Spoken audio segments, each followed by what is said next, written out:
Let's dive right into this explainer. We're going to tackle that highly relatable, kind of terrifying moment when you're listening to someone speak English and suddenly your brain just totally goes blank. You hear the sounds, sure, but the actual message, it is just not registering. It's a hugely common roadblock, but today we're going to fix it by building you a complete, foolproof communication toolkit. I mean, we've all been there, right? Picture this. Your neighbor is eagerly telling you about their brand new job, but they're speaking insanely fast and throwing around all these technical words. For the first 10 seconds, you just freeze up. You smile, you nod politely, and you desperately hope you don't look silly. But deep down, you know you've completely lost the thread of the conversation. Now, what's really fascinating here is the reminder that misunderstanding somebody is not a language failure. Honestly, it's just a completely normal part of human communication. It literally happens to native speakers all the time. A lot of learners feel embarrassed or, afraid to ask for help in these moments.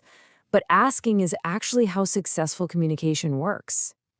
Remember, your ultimate goal is connection, not perfection.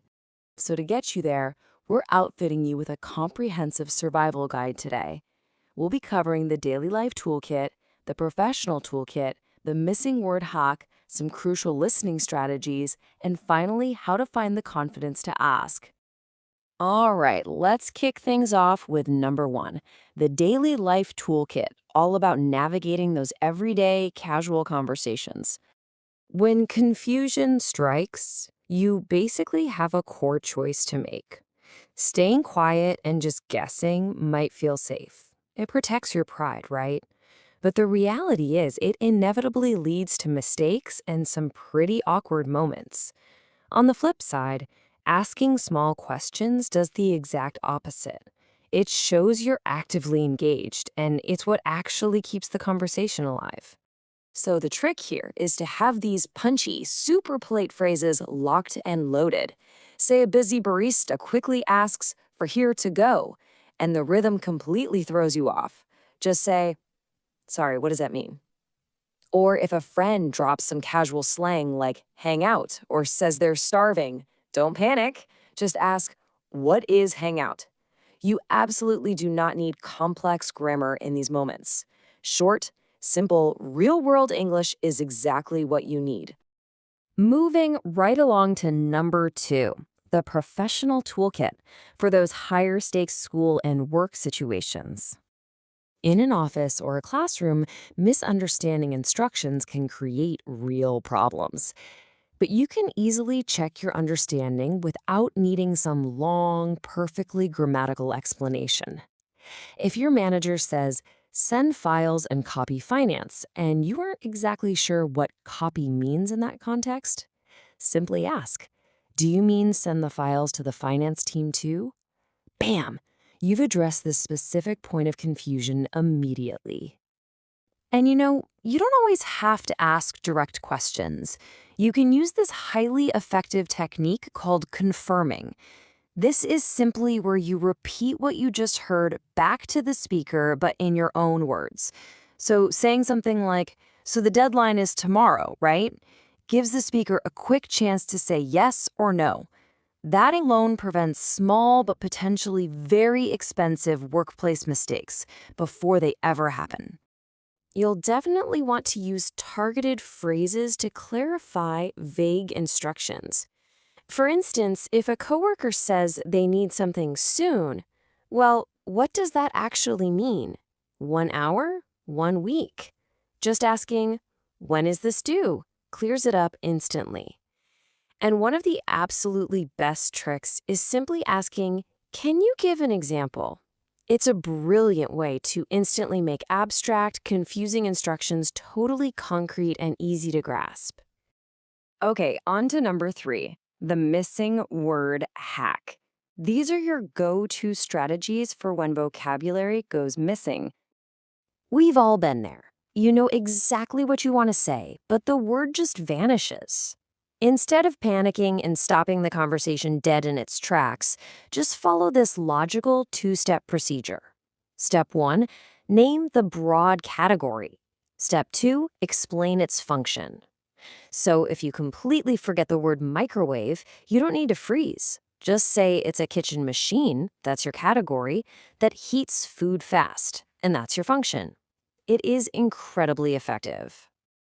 Honestly, if you think about it, native speakers describe things this way all the time. We are constantly saying things like, hey, the thing you use to remove bottle caps? And the other person seamlessly replies, oh, you mean the bottle opener? See?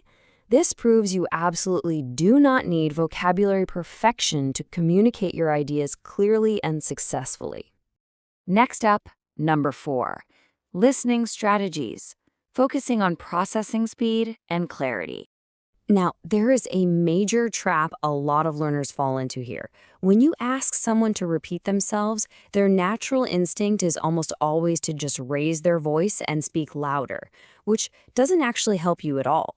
You have to explicitly ask them to speak more slowly, because repeating just means saying it again. But slowing down, that gives your brain the crucial time it needs to actually catch up. You can completely stop the panic in these fast-paced moments by actively buying yourself a few seconds. Just say, let me think, or give me a second. Another total game changer is selective listening. If someone is giving this long, rambling speech about a schedule, you do not need to catch every single word. Just tune in for the critical data points, like tomorrow, meeting, and library. Let the rest go. And hey, rely on hand gestures if you need to. Finally, we've reached number 5, the confidence to ask, which is all about your emotional mindset. This step is really all about reframing the situation. By adopting a curious mindset, you stop viewing your momentary confusion as some sort of personal failure or a mistake. Instead, you start seeing your questions as a responsible, active communication skill. You aren't failing at all. You are simply seeking clarity because you actually care about the conversation. This idea that silence is expensive is absolutely vital to remember. Think of a student who stays completely silent in class just to hide their confusion about an assignment. Sure, they might protect their pride in that specific moment, but ultimately, they're going to get a lower score than the student who bravely speaks up to clarify the instructions. In work, and honestly in life, staying silent is incredibly expensive. And keep in mind, your English skill isn't the only factor at play here. Context, background noise, and culture play massive roles. Even native English speakers get completely lost.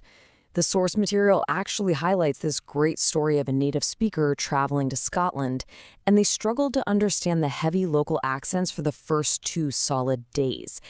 Literally everyone needs clarification sometimes.